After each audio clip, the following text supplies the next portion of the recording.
Yo les gars, c'est VLT, j'espère que vous allez bien. Pour ma part, ça va plutôt pas mal aujourd'hui. On se retrouve pour une nouvelle vidéo sur Call of Duty Ghost sur la map Strike Zone avec je sais plus comment ça s'appelle cette arme. Le gameplay, voilà, c'est pas avec une arme spécialisée, c'est pas que avec cette arme, c'est vraiment j'avais envie de jouer celle-là pour voir un petit peu ce que c'était. Sauf que sur une map aussi petite que Strike Zone, et bah voilà, ça donnait pas ça. On est en élimination confirmée. Je vais finir sur, le 27-9, sur du 29-9 où je vais changer avec beaucoup, mais alors très souvent d'armes, et je vais souvent camper tout simplement parce que j'étais en série en fait 2 fois dans la partie. Enfin bref, c'est pas le sujet. J'espère que vous allez bien. Pour ma part, ça va hyper bien. Je sais pas ce que j'ai là, j'ai la forme, je sais pas, ça me wow, j'ai la forme là. Et aujourd'hui je vais vous raconter une petite histoire qui m'est arrivée il y a de cela 4-5 ans, oui, bien 4-5 ans. Et donc vous allez voir, en fait c'est une histoire toute conne hein, et vraiment sincèrement c'est pas que j'ai eu peur, mais ça fait vraiment bizarre. Vous allez comprendre par la suite les gars.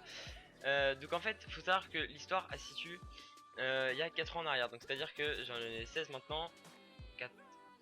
16 moins 4 ça fait 12, voilà hein, on est d'accord. je sais que je suis une brêle en maths hein, mais pas à ce point. Et bref, et donc en fait ça se situe 4 ans en arrière. En fait dans le collège où j'étais, tous les 6ème en fait, ils allaient au Téléthon, donc dans le supermarché de ma ville en fait, en région parisienne. Et c'était l'hiver. Et l'hiver les gars, je vous promets, ici on se les caille, mais vraiment hein, vraiment. Et donc en fait on avait fait ça dans le supermarché où j'habite. Et enfin c'est un gros supermarché hein, pour pas citer de nom, Leclerc. Et donc en fait il avait neigé. Et donc une fois qu'on avait fini le Téléthon, donc on pouvait choisir nos horaires. Donc c'est à dire qu'on pouvait faire ça le matin, soit l'après-midi, soit le soir. Et nous avec des potes on avait décidé de faire toute la journée, sachant qu'on n'avait rien à gagner, c'était vraiment juste pour la bonne cause. Et c'est une cause que je soutiens encore pleinement. Tout comme là je vais faire une petite parenthèse les gars, tout comme l'ALS. Si vous pouvez faire un don ou quelque chose, vraiment faites-le. Moi j'ai donné 10 euros, donc je sais pas combien ça fait en dollars, à la cause contre la, enfin pour l'ALS en fait, pour trouver un remède. Vraiment c'est quelque chose de très sérieux, et vraiment ça m'a vraiment touché la vidéo.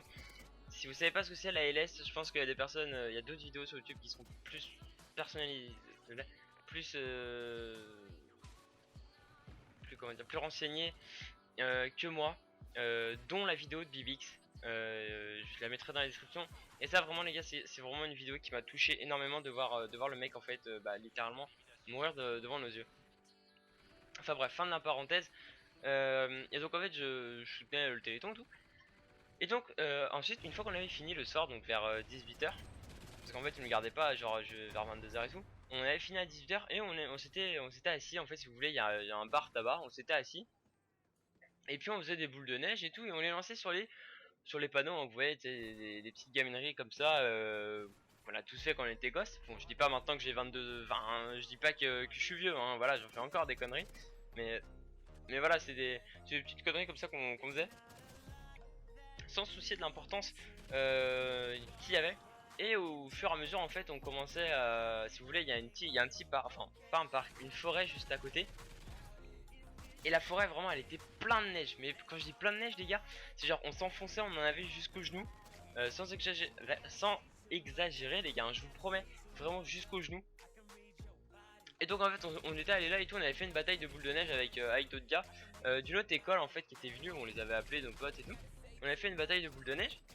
Et en fait quand on était revenu, en fait il y avait des gens qui s'étaient plaints à nos éducateurs, comme quoi on avait fait des boules de, comme quoi on avait fait une bataille de boules de neige et tout sur le parking de Leclerc. Et que ça, il y avait des clients qui s'étaient plaints, sauf qu'en fait ils avaient confondu avec un autre groupe que nous, sachant que nous à ce moment là on était dans la forêt. Donc bref, ça fait une grosse embrouille, mais c'est pas le centre de l'histoire. Ensuite on était revenu parce que les autres gars avaient dû rentrer chez, avaient dû rentrer chez eux, devaient rentrer chez eux on va dire. Et donc du coup bon bah une fois qu'ils sont rentrés, on est retourné devant le bar là-bas et tout, on continuait à faire les boules de neige. Et au fur et à mesure en fait on commençait à les jeter sur les voitures et tout en se cachant. Et vraiment les gars, c'est avec le recul que je vous dis ça. C'est que on se doute pas quand on est, voilà, je dis pas que je suis mais quand on est jeune, on se doute pas que voilà, dans une boule de neige ça peut faire très mal les gars, hein. Quand je dis très mal, c'est à dire que dans la boule de neige il y aura soit un minimum de glace, soit un maximum de glace. J'ai dit gaz ou glace, je sais pas, j'ai vu ce que j'ai dit, de glace. Et ça les gars, c'est quelque chose dont on se soucie pas forcément quand on fait les batailles de boules de neige et tout, on est sous la connerie et tout. Et c'est quelque chose dont on n'en prête pas beaucoup d'attention. Et vraiment les gars, une bataille de boules de neige ça peut très vite mal tourner. Je dis pas qu'il faut pas en faire, hein, loin de là, parce que je suis le premier à en faire. Mais mais voilà, on se doute pas que dans la neige en fait il peut y avoir des morceaux de glace gros comme ma main quoi. Et ça les gars, on s'en était pas douté. Et en fait on lançait des boules de neige et tout sur la rue. Donc en plus c'était vraiment con parce que ça pouvait créer un accident. Sauf que ça bon bah voilà, on s'en doutait pas, voilà, on s'amusait. Et et puis il y a un mec il a acheté sa boule de neige sur une voiture d'un mec qui était en train de se garer, donc d'un monsieur âgé quand même. Et en fait le mec vénère, il est sorti de sa voiture et il a commencé à nous engueuler. Et sauf qu'en fait les gars qui étaient avec nous c'était des troisièmes en fait, des gars plus vieux que nous, donc forcément voilà, qui avaient forcément plus de répartie, qui étaient moins impressionnés. Et donc ils en étaient presque venus aux mains, sans exagérer. Et en fait ce qui s'est passé c'est que le mec en fait il est allé se garer. Et quand il est allé se garer, on l'a entendu parce que sa fenêtre était ouverte, parce qu'il nous avait parlé en fait. Il a dit chérie passe-moi la matraque. Et là les gars, quand il a dit ça, sincèrement je vous promets ça fait quelque chose de bizarre. Et le mec en fait il est venu avec sa matraque et nous on a taillé une piquette les gars.